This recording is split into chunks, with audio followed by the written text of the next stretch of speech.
28 তারিখ এসআইআর এর final voter লিস্টে সমস্ত ভোটারের নাম থাকবে এমনটাই স্পষ্টভাবে জানিয়ে দিল নির্বাচন কমিশন। তবে কি কি ক্যাটাগরিতে কাদের নাম থাকবে ইতিমধ্যেই তা ভাগ করে দেওয়া হয়েছে এবং কাদের নাম পুরোপুরি বাতিল হয়ে যাবে সেটাও কিন্তু ভাগ করে দিল নির্বাচন কমিশন, যা আজকের এই ভিডিওতে আপনাদেরকে এই বিষয়ে একদম বিস্তারিতভাবে জানিয়ে দেব। তাহলে আপনারা পরিষ্কার বুঝতে পারবেন, এই ভিডিওটি যদি দেখেন তাহলে পরিষ্কার বুঝতে পারবেন কি কি ক্যাটাগরিতে কোন কোন ভোটারের নাম এসআইআর এর চূড়ান্ত তালিকায় থাকবে। দেখুন, সমস্ত ভোটারের তো নাম থাকবে, তাহলে ঠিক কি কি ক্যাটাগরিতে থাকবে সেই সমস্ত ভোটারদের ভাগ করে দেওয়া হয়েছে এবং কাদের নাম বাদ যাবে সেটাও কিন্তু ভাগ করে দেওয়া হয়েছে। তো অবশ্যই ভিডিওটি আপনারা প্রত্যেকেই প্রথম থেকে শেষ পর্যন্ত মনোযোগ সহকারে দেখবেন এবং নতুন হয়ে থাকলে চ্যানেলটিকে সাবস্ক্রাইব করে পাশের দেওয়া বেল আইকনটিকেও প্রেস করে অল নোটিফিকেশনটিকে বাজিয়ে দেবেন। তো বন্ধুরা, সরাসরি আমরা আপডেটে চলে যাব এবং দেখে নেব কমিশনারের তরফ থেকে এখানে কি বলা হয়েছে। 28 তারিখের মধ্যে এসআইআর এর কাজ যত দ্রুত এগোবে আপাতত তার ভিত্তিতেই তালিকা কিন্তু প্রকাশ করা হবে। সকলের নামেই তালিকায় রাখার সিদ্ধান্ত নেওয়া হয়েছে। তো বুঝতেই পারলেন, সমস্ত ভোটারদের নামেই কিন্তু চূড়ান্ত তালিকায় রাখার সিদ্ধান্ত নেওয়া হয়েছে। সুপ্রিম কোর্টের নির্দেশ অনুযায়ী আগামী 28 ফেব্রুয়ারি পশ্চিমবঙ্গের ভোটার তালিকা প্রকাশ করবে নির্বাচন কমিশন। তবে এটাই চূড়ান্ত তালিকা নয়, এরপর ধাপে ধাপে আরও তালিকা কিন্তু আসবে।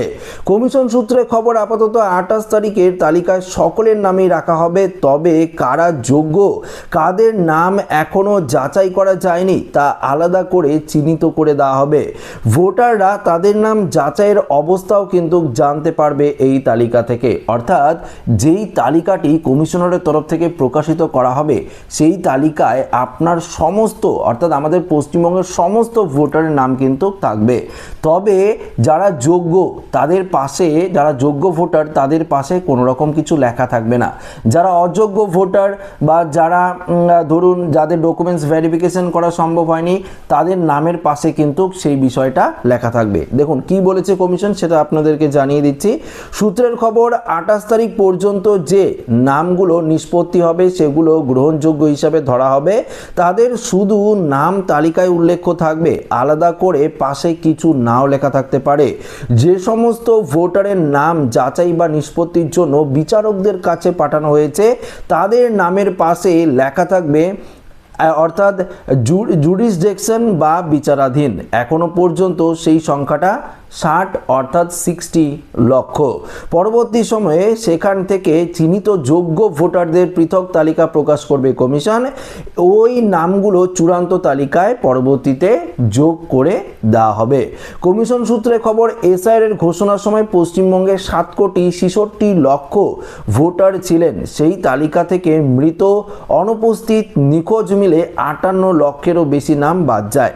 খসড়া তালিকায় ভোটার সংখ্যা দাঁড়ায় 7,08,00,000। এই ভোটার সকলের নাম 28 তারিখের তালিকায় ক্যাটাগরি অনুযায়ী ভাগ করা থাকবে।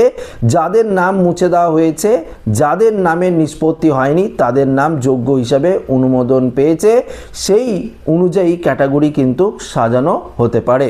রাজ্যের মুখ্য নির্বাচনী আধিকারিক মনোজ কুমার আগরওয়াল বলেন, খসড়া তালিকার মতোই তালিকা প্রকাশ করা হবে। যে সমস্ত নাম বিচারাধীন সেগুলি লিখে দেওয়া হবে। যে সমস্ত নাম মুছে গিয়েছে সেগুলো নিচে লেখা থাকবে ডিলিট, পাশাপাশি বাকি সব একই থাকবে। ফর্ম নাম্বার 6 এর মাধ্যমে যে নাম যোগ করা হয়েছে, নতুন করে যারা অ্যাপ্লাই করেছে সেগুলো তালিকায় যোগ হবে। যে পুরনো নাম মোছা হয়েছে সেগুলোতে ডিলিট লেখা থাকবে। 7,08,00,000 নামই প্রকাশ করা হবে, বিচারাধীন রয়েছে 60 লক্ষের মতো। তো বুঝতে পারলেন, সমস্ত ভোটারদের নামই কিন্তু এসআইআর এর চূড়ান্ত তালিকায় থাকবে। তবে যদি আপনার নাম বাতিল হয়ে যায় বা আপনি অযোগ্য, অবৈধ ভোটার, তার পাশে কিন্তু সেই আপনার নামের পাশে সেটা কিন্তু উল্লেখ থাকবে।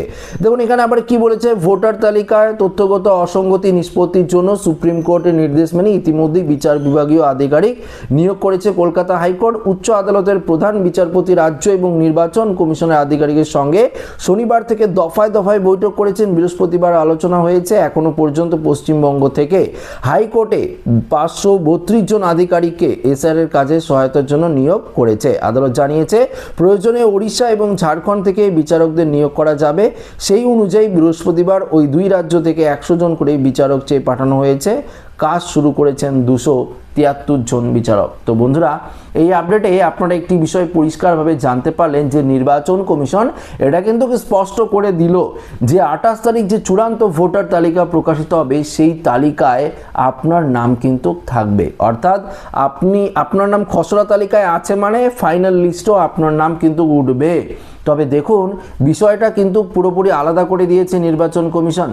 দেখুন, যারা বৈধ ভোটার বা যাদের হিয়ারিংয়ের কোনো নোটিশে আসেনি আজ পর্যন্ত, দেখুন তাদের নামের পাশে কোনো কিছুই লেখা থাকবে না। বা যারা হিয়ারিংয়ে গেছেন, যাদের ভেরিফিকেশনটা হয়ে গেছে, ম্যাপিং হয়ে গেছে, বা যাদের স্ক্রুটিনি কমপ্লিট হয়ে গেছে, তাদেরও নামের পাশে কিছু লেখা থাকবে না। কিন্তু দেখুন, আপনি লজিক্যাল ডিসক্রিপেন্সির আওতায় থাকুন না কেন, বা আপনি অবৈধ ভোটার, আনম্যাপ ভোটার, বা আপনার ভেরিফিকেশন এখনও পর্যন্ত কমপ্লিট করা যায়নি, কি কারণে কমপ্লিট করা যায়নি সেটি কিন্তু উল্লেখ লেখা থাকবে সেই লিস্টে। আপনারা কিন্তু দেখতে পারবেন, আপনার নামের পাশেই থাকবে। ধরুন আপনার নাম যদি বাতিলও হয়ে যায় তাহলে ডিলিট লেখা থাকবে, বা আপনার পরিবারের কেউ 6 নম্বর ফর্ম ফিল আপ করেছে, সদ্য নতুন করে নাম তোলার চেষ্টা করেছে, তারও নাম থাকবে। এবং সেখানে যদি ভেরিফিকেশন হয়ে যায় তাহলে তো হয়ে গেল, যদি ভেরিফিকেশন না হয় সেটিও কিন্তু লেখা থাকবে। এবং যেই 60 লক্ষ অর্থাৎ 60 lakhs এখনো পর্যন্ত ভোটার অসঙ্গতি তালিকায় রয়েছে, তাদের কি সমস্যার কারণে তারা অসঙ্গতি তালিকায় রয়েছে, সেই যে চূড়ান্ত ভোটার তালিকা, সেই ভোটার তালিকায় কিন্তু স্পষ্টভাবে লেখা থাকবে। এটাই কিন্তু কমিশনারের তরফ থেকে আজকের এই আপডেটে বলে দেওয়া হয়েছে। তো আপনাদেরকে বলেছিলাম যতক্ষণ না পর্যন্ত এসআর এর চূড়ান্ত লিস্ট বেরোচ্ছে ততক্ষণ পর্যন্ত আপনারা আপডেট পেতেই থাকবেন। তো এই মুহূর্তে যে আপডেটটা ছিল আপনাদের সামনে শেয়ার করলাম। তো ভিডিওটি ভালো লাগলে লাইক করবেন, বন্ধুদের সাথে শেয়ার করবেন, নতুন হয়ে থাকলে চ্যানেলটিকে সাবস্ক্রাইব করে আমাদের সঙ্গে জুড়ে থাকবেন। ধন্যবাদ।